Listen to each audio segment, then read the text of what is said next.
Ja ha arribat a classe. Això ha estat gràcies a que l'autobús du a terme la reacció de combustió, que us explicarem a continuació. La benzina és una barreja d'hidrocarburs que conté hidrocarburs des de 5 carbonis fins a 9 carbonis. Algun d'ells seria el benzè, el tricloxà o el propè, entre altres. Els seus vapors són molt inflamables, per això la seva principal utilitat és la combustible. La combustió es dona a l'interior d'un motor on els reactius són l'aire i la benzina. Si només reaccionés la benzina i l'oxigen, els resultats serien aigua, diòxid de carboni i grans quantitats d'energia.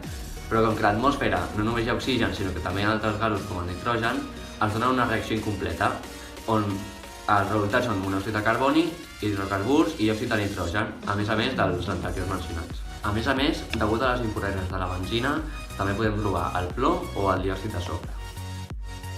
Per poder convertir el cru del petroli en benzina s'ha de refinar.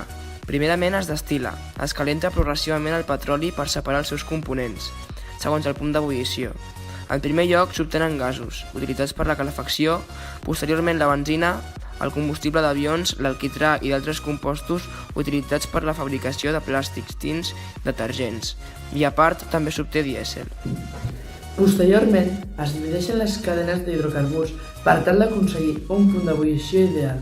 Més tard, es millora el seu rendiment hidrogenant, deshidrogenant o isomeritzant els hidrocarburs, és a dir, afegir un metil al penúltim carboni de la cadena. I per acabar, es depura la benzina per aconseguir eliminar el màxim d'impureses i finalment es distribueix. Aquí hi ha química.